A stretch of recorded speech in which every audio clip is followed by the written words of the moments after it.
Para nosotros es un honor que una vez más nos hayas hecho parte de tu semana durante este tiempo de Cuaresma. Hoy vamos a continuar por la serie Cuaresma, vacío y lleno.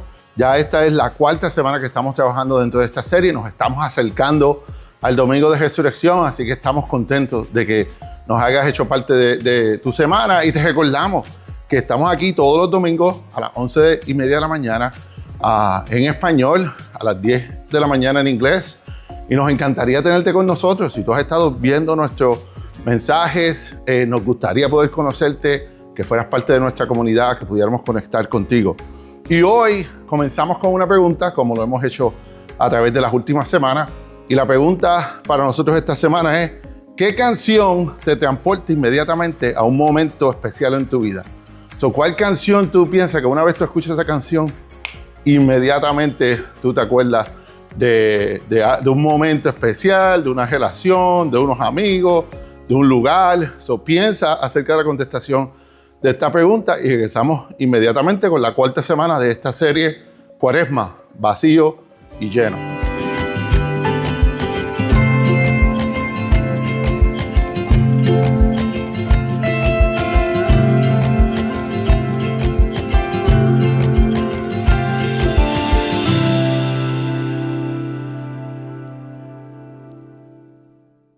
Bueno, hoy de nuevo comenzamos con la cuarta semana de Cuaresma y queremos recordarte algunas de las cosas que hemos cubierto ya. Hablamos que la Cuaresma, estos 40 días, no hay nada especial acerca de esos 40 días en el sentido de que no hay un versículo de la Biblia que dice tú tienes que cuidar de la Cuaresma o algo así por el estilo.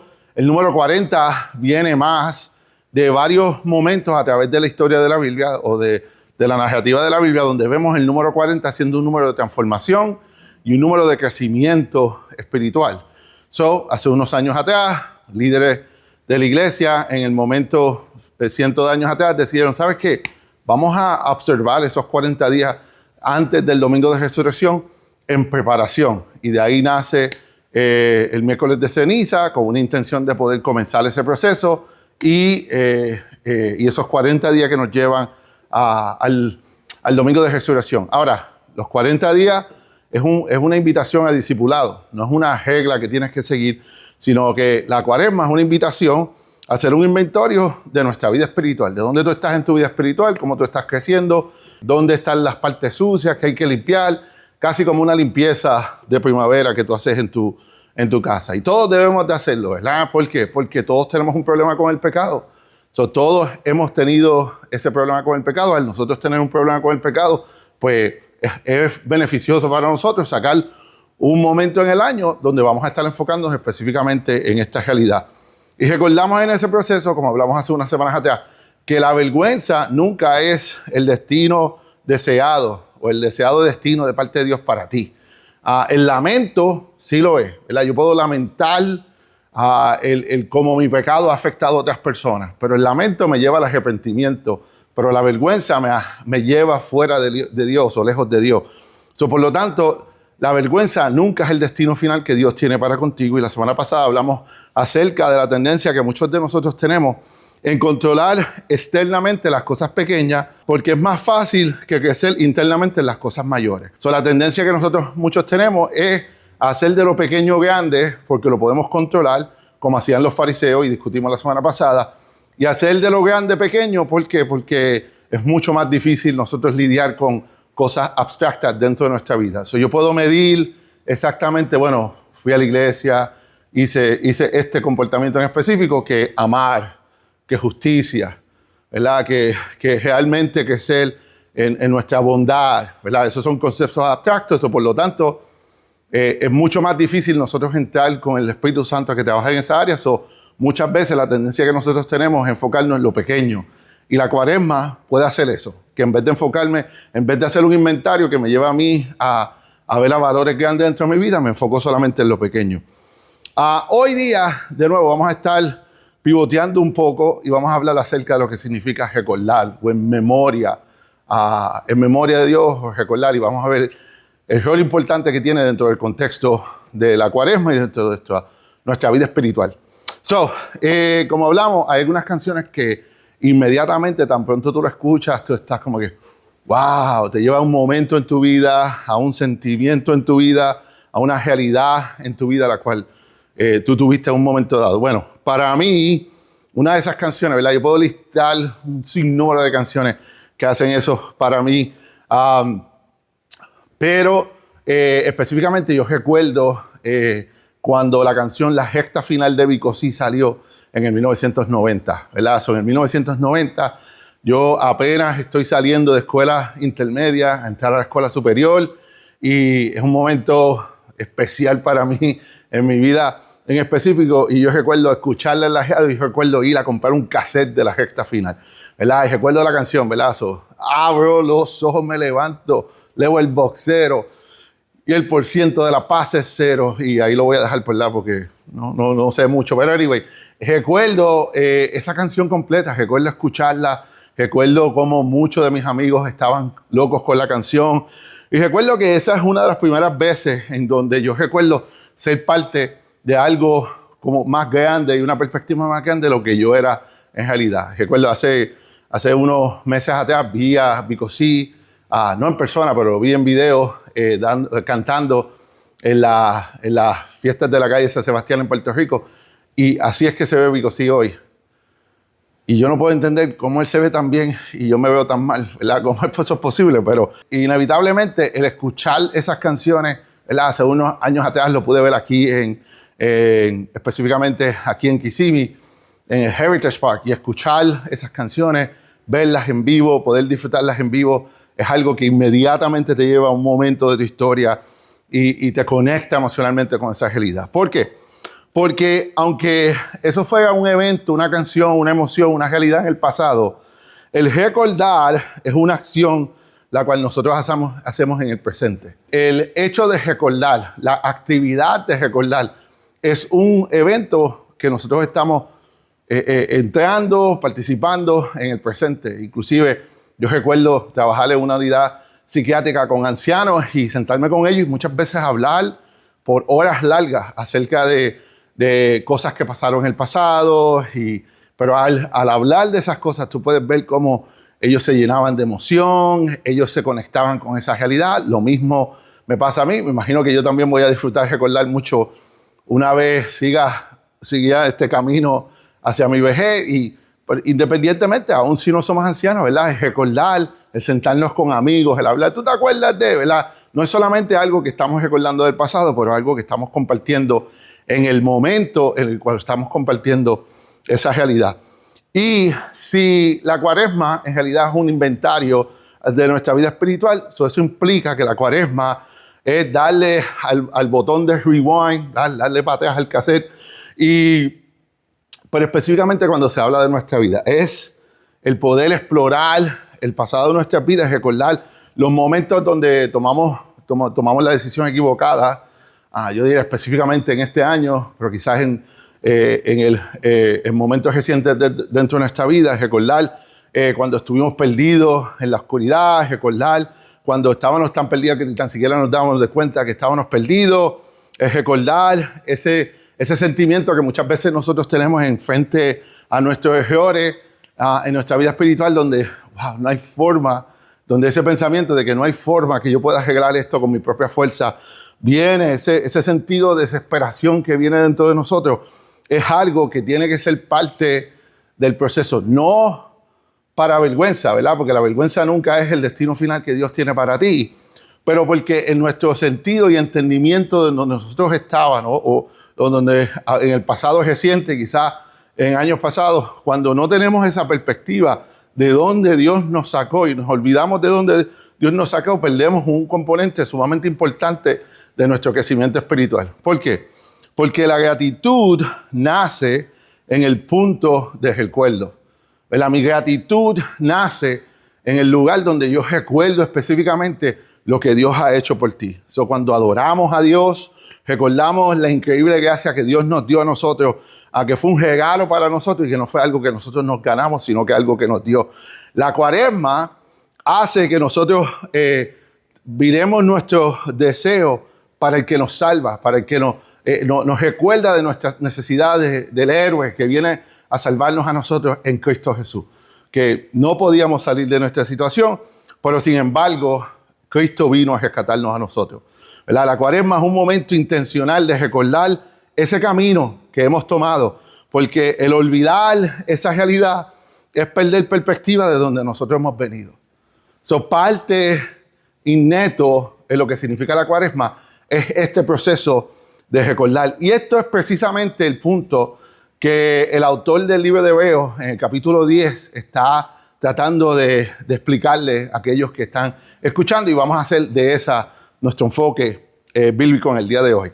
Algunas cosas que debemos de entender mientras leemos el libro de Hebreos. Número uno es que nosotros no sabemos exactamente quién escribió Hebreos. Muchas personas piensan que fue Pablo, otros piensan que fue Apolo, otros piensan que fue alguien, otra persona. Claramente es alguien que conocía a los apóstoles íntimamente y conocía de la relación que los apóstoles tenían con Jesús. Pero la realidad es que no sabemos exactamente quién lo escribió.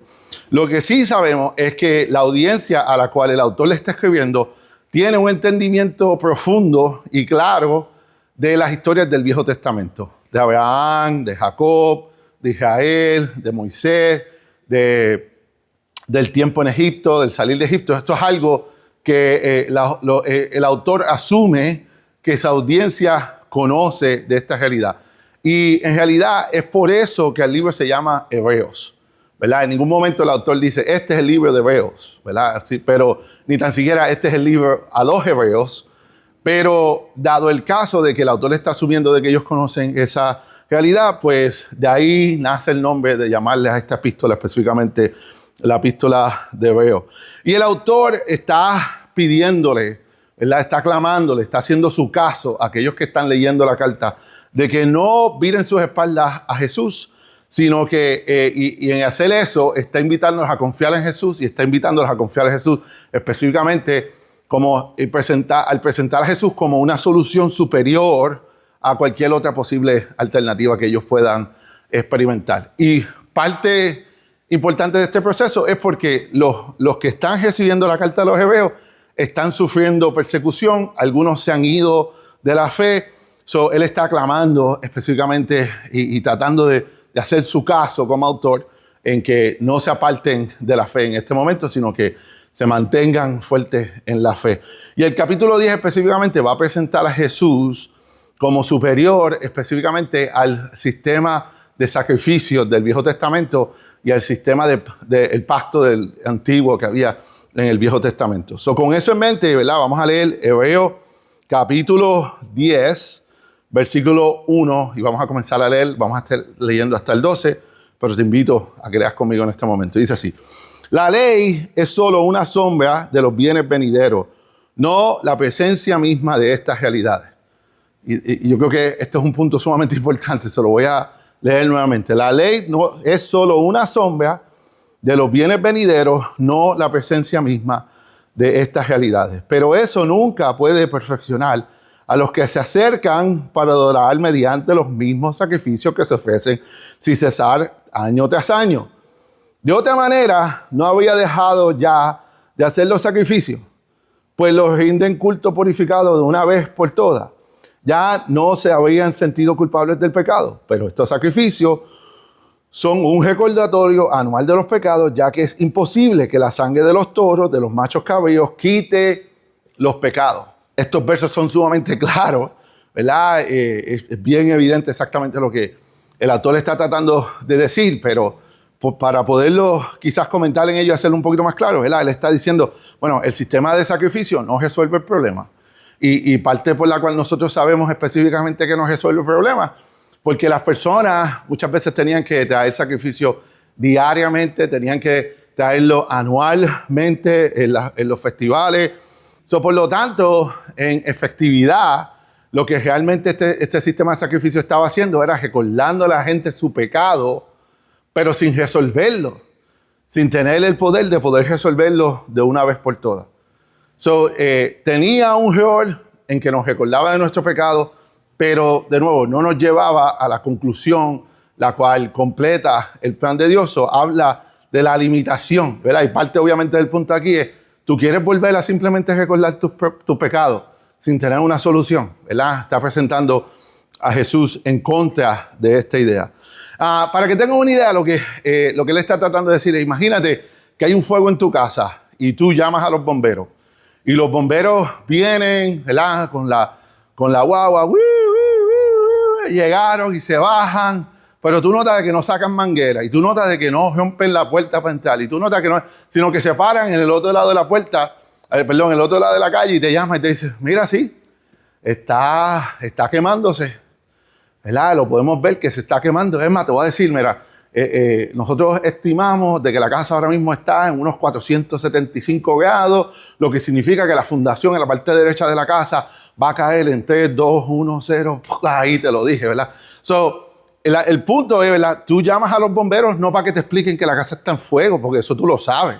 Tú llamas a los bomberos no simplemente para que se sienten contigo y vean el momento en que tu casa se quema, o para que puedan documentar correctamente que tu casa se quemó. Tú llamas a los bomberos porque tú quieres que ellos apaguen el fuego.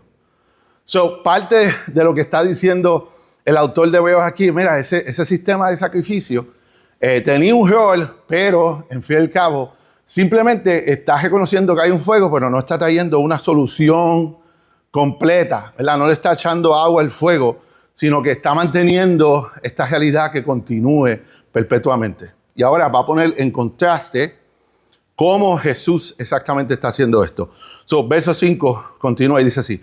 Por eso, al entrar en el mundo, Cristo dijo, a ti no te complacen los sacrificios ni ofrendas, ¿verdad? A ti sería retóricamente al Padre, ¿verdad? A ti no te complacen los sacrificios ni ofrendas. En su lugar me preparaste un cuerpo. No te agradaron ni holocaustos ni sacrificios por el pecado. Por eso dije, aquí tienes, como está escrito en el libro, ha venido, oh Dios, a hacer tu voluntad. Y luego, ¿verdad? Usualmente yo soy el que comento en esta realidad, pero aquí mismo el autor toma el tiempo de comentar en ello. Dice, primero dijo, sacrificios de ofrenda y holocaustos y sacrificios por el pecado no te complacen, ni fueron de tu agrado. En otras palabras, el sistema de sacrificio tiene unas limitaciones las cuales no llenaron, ¿verdad? Porque el que tenía chavo podía dar más sacrificio, el que no tenía no lo podía hacer. El sistema de sacrificio tenía un rol, nos ayudaba a entender la gravedad de nuestro pecado, pero no complacía, porque al fin y al cabo eso es algo externo, no algo que está tomando interno. El pecado es una realidad interna, pero el sacrificio es algo externo, me ayuda a entender físicamente lo poderoso de mi pecado y con manos mi pecado, pero no me ayuda a cambiar internamente. Verso 9 continúa y dice, a pesar de que la ley exigía que se ofrecieran, verso 9, luego añadió, aquí me tienes, he venido a hacer tu voluntad. Así quitó lo primero para establecer lo segundo. ¿Verdad? Él dice, bueno, vamos a dejar de hacer estos sacrificios que ya ustedes conocen y vamos a establecer lo segundo. Yo he venido a cumplir la voluntad tuya, hablándole al Padre, Jesús hablándole al Padre, y en virtud de esta voluntad somos santificados mediante el sacrificio del cuerpo de Jesucristo. Son otras palabras, Jesucristo dijo, ¿sabes qué? Estos sacrificios no van a pagar por el pecado, no es un proceso que siempre está dando vuelta y vuelta y vuelta. Yo le voy a poner fin a eso, yo me voy a sacrificar. En el altar yo voy a poner mi cuerpo. Yo que no he pecado, yo que soy realmente inocente, yo voy a pagar por ese pecado. Y se ofreció de una vez y para siempre. De una vez y para siempre. Tú no tienes que hacerte santo a ti mismo, ¿verdad? Tú no tienes la capacidad de santificarte a ti mismo, sino que tú te conviertes en santo, separado, dedicado para Dios a través del sacrificio del cuerpo de Jesucristo. Y el cuerpo de Jesucristo, el sacrificio que Jesús hizo en la cruz del Calvario, es tan completo que es de una vez y para siempre. Todo sacrificio fue hecho. No hay pecado que tú puedas cometer que sea más allá del sacrificio que Jesús hizo, ¿verdad? Sus espaldas son sumamente anchas para cargar tu pecado y tu error. Su sangre es suficientemente poderosa para limpiarte de todo pecado. ¿Por qué? Porque salvación es por la fe mediante la gracia. Salvación es por la fe mediante la gracia. Nosotros nos salvamos no por nuestras propias acciones, ¿verdad? Hemos hablado anteriormente que a través del proceso de salvación, el que realmente hace el trabajo duro es ¿quién? es Jesús, ¿verdad? Es Jesús realmente quien está haciendo el sacrificio grande. Mi salvación es por la fe. Por la fe no quiere decir una cosa diferente a la realidad, de que yo confío en Jesús y el sacrificio de Jesús como suficiente para pagar por mi pecado. Por lo tanto, yo no tengo que seguir pagándolo. Yo no tengo que volver de nuevo a pagar de nuevo el pecado que yo cometí. No, yo pongo mi fe. Yo me arrepiento de mi pecado. Y en el proceso de arrepentirme, sinceramente, completamente, cuando hago ese inventario, ¿verdad? En este caso de la cuaresma, yo me vacío completo. Me vacío en el sentido de que yo lamento ese pecado. No me avergüenzo, ¿verdad? Porque la vergüenza no es el destino final. Yo lamento ese pecado. Yo descubro que no tengo solución humana para ese pecado. Por lo tanto, yo pongo mi fe en Cristo. Yo pongo mi confianza en Cristo de que Él va a salvarme. De que Él es el que va a sacarme de esta situación. Y Él lo hace mediante la gracia. Él lo hace mediante la gracia. En otras palabras, Él no lo hace para que... Él nos dice a nosotros, pues mira, ponte a trabajar. Yo te voy a perdonar, pero ponte a trabajar para entonces realmente tener un pecado. No, tú pones tu fe en el sacrificio de Jesucristo para tu salvación y mediante la gracia, lo que tú no te merecías, Dios te la da. Con eso en mente, la salvación es algo que se nos es dado. No es algo que nosotros, no es que te lo ganaste. Tú no te ganaste la salvación. No hay nada que tú puedas traer que tú puedas intercambiar la salvación con Jesús. Bueno, yo te doy esto y tú me das la salvación. Esa no es la manera que funciona. El punto de la cuaresma no es hacer eso. El punto del discipulado no es hacer eso, ¿verdad? Porque el discipulado es poner en práctica en nuestras vidas las implicaciones de lo que Cristo ya ha hecho en ti. Cristo completó el pecado de una vez y para todas.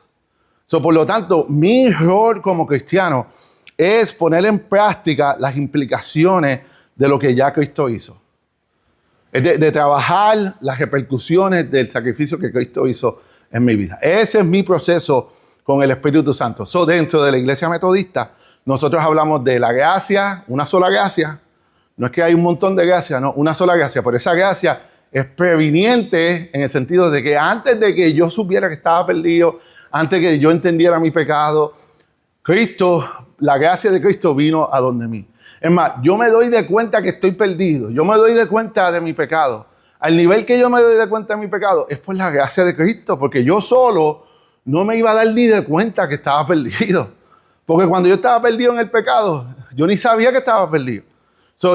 La gracia previniente es quien me da perspectiva suficiente para decir, yo creo que estoy perdido, ¿verdad? Y es la gracia la que me justifica a través de la fe, no porque me lo gané, es que Dios me lo dio. Y es la gracia la que continúa trabajando dentro de mí a través del trabajo del Espíritu Santo para ayudarme a crecer, a santificarme, en las palabras de Wesley, pero yo poder ser discipulado. Ese proceso donde yo muero para que Cristo viva en mí. Todos esos procesos están amarrados a la realidad. Número uno, que es por fe, que yo confío en Cristo y el sacrificio que Cristo hizo, y yo no le voy a añadir nada, y que eso es algo que Dios me ha dado a mí, que yo no me lo he ganado. Verso 11 continúa y dice esto: todo sacerdote celebra el culto día tras día, ofreciendo repetidas veces los mismos sacrificios que nunca pueden quitar los pecados. ¿Verdad? Y oiga, mi hermano, eso es triste en esa realidad, pero cuando la ley era la única opción que la gente tenía. Por lo menos tenían eso. Pero qué triste es que Jesús ha muerto por nosotros y nosotros seguimos actuando como los sacerdotes. De que todos los días, Señor, perdóname, ¿verdad? El proceso de cuaresma no es ese. No es que tú te estés latigando a ti mismo, no es que tú vivas en vergüenza, ¿verdad? No es que te olvides de lo que Dios hizo por nosotros, ¿verdad? Es esa realidad donde tenemos una memoria de lo que Dios hizo por nosotros. Por esa memoria está intrínsecamente amarrada a la gracia que Dios nos dio. No a existir como si el problema estuviera aquí y como si Dios no hubiera hecho nada. No, Cristo murió, Cristo está trabajando en ti, Cristo te justificó. Tú no te podías justificar, Cristo te justificó. Y ahora está trabajando para tu crecimiento espiritual. Verso 12 termina nuestro pasaje diciendo esto.